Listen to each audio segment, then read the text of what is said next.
Starbucks is everywhere. From big cities to small towns, you can't go far without spotting that green mermaid logo.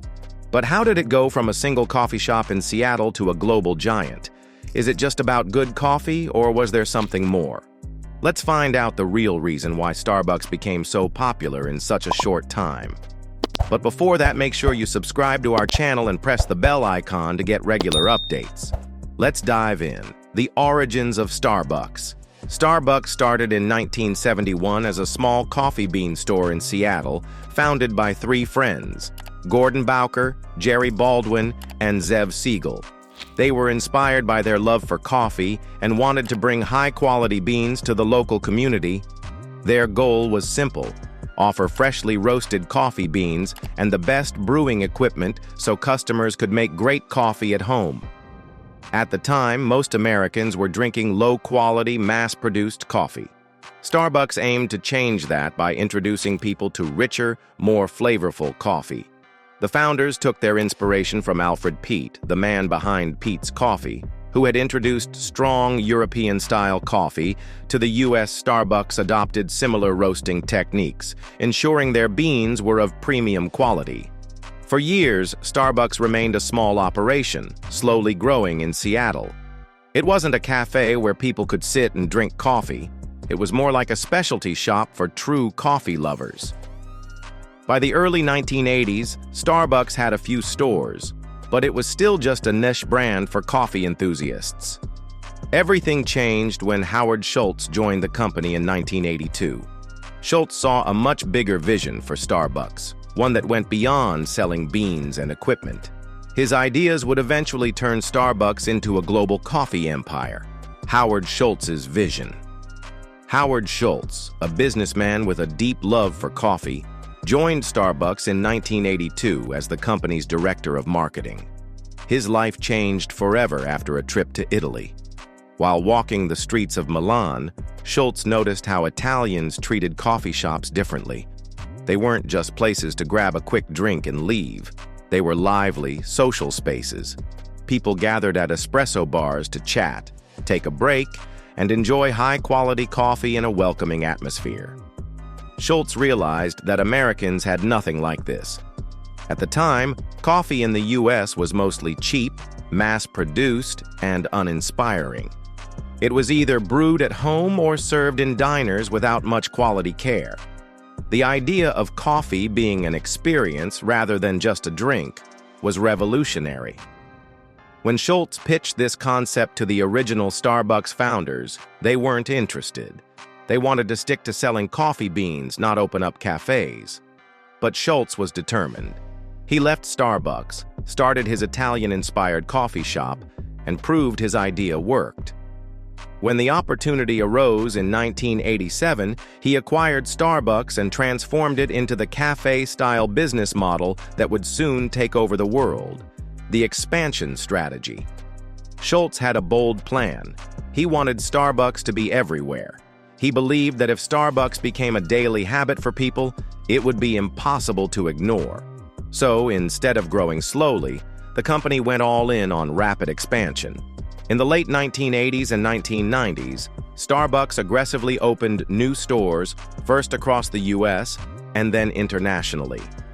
Unlike traditional coffee shops that only existed in certain neighborhoods, Starbucks made sure its stores were located in high-traffic areas like business districts, college campuses, shopping malls, and airports. The idea was simple: make Starbucks available whenever and wherever people needed a coffee break. By the early 2000s, Starbucks was opening multiple stores a day, quickly becoming a cultural staple. It wasn't just a coffee shop anymore, it was a symbol of modern life. People began associating Starbucks with productivity, comfort, and even a certain level of status. In some cases, Starbucks' presence even affected real estate prices. The so-called Frappuccino effect suggested that neighborhoods with a Starbucks tended to see increased property values, showing just how much influence the brand had. The branding and customer experience strategy. A big part of Starbucks' success comes down to its branding and customer experience.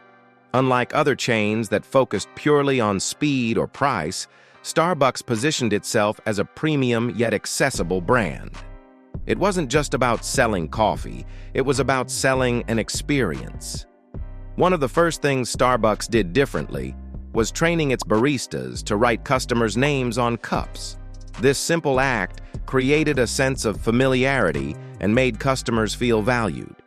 It turned an ordinary coffee purchase into something a little more personal. Starbucks also made sure its stores had a welcoming and comfortable vibe. The seating was cozy, the music was carefully selected, and the lighting was warm, all designed to encourage people to stay longer. Free Wi-Fi made Starbucks a hotspot for students, freelancers, and professionals looking for a place to work or study. It wasn't just a coffee shop. It became an extension of people's homes and offices. Another major factor in Starbucks' branding success was customization. Unlike most coffee chains that had a fixed menu, Starbucks gave customers the ability to personalize their drinks in endless ways.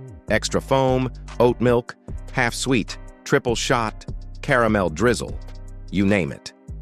This level of personalization made people feel like they were getting a one-of-a-kind experience every time they visited, strengthening their loyalty to the brand. Starbucks as a lifestyle and status symbol. At some point, Starbucks became more than just a coffee shop. It became a lifestyle. Holding a Starbucks cup in your hand wasn't just about drinking coffee. It was a status symbol. It represented a busy, modern life. It showed that you were part of the culture. Social media played a huge role in this. Starbucks cups started appearing everywhere, on Instagram, in YouTube vlogs, and the hands of celebrities. The brand leaned into this by creating highly shareable seasonal drinks like the pumpkin spice latte, which became a massive cultural phenomenon. Limited-time drinks like these created a sense of excitement and urgency, making sure people kept coming back to try the latest trendy flavors. Beyond aesthetics, Starbucks also positioned itself as a socially responsible company. It emphasized ethical sourcing, fair trade coffee, and sustainability efforts, appealing to a growing audience of conscious consumers. People felt good about supporting Starbucks because they believed the company cared about the environment and ethical business practices. Starbucks as a tech and financial powerhouse. One of Starbucks' biggest competitive advantages isn't just its coffee or branding, it's its use of technology and smart financial strategies. The Starbucks app and rewards program are among the most successful in the food and beverage industry. The app allows customers to preload money onto their Starbucks account and earn rewards for purchases. Not only does this encourage repeat business, but it also gives Starbucks a massive financial advantage. At any given time, Starbucks holds billions of dollars in unused customer funds, essentially acting like an interest-free bank. This money can be used for new investments, expansion, and innovation. Starbucks has also integrated technology into its operations in other ways. Digital ordering, AI-powered recommendations, and even robotic coffee-making systems are being tested to improve efficiency. The company is constantly looking for ways to stay ahead of the curve, ensuring it remains a leader in the industry. The future of Starbucks. Looking ahead, Starbucks isn't slowing down. The company is expanding beyond traditional coffee drinks, investing in plant-based beverages, alternative milk, and health-focused menu options to cater to changing consumer preferences. Delivery services and drive-through-only locations are becoming more common, catering to busy lifestyles. Starbucks is also exploring AI-driven ordering systems and even coffee-making robots in select locations, proving that innovation is always at the forefront of its strategy. Sustainability is another major focus. Starbucks has set ambitious goals to reduce waste and carbon emissions, with plans to introduce more reusable cup programs and eco-friendly packaging. At its core, Starbucks' success isn't just about coffee. It's about creating an experience that people connect with.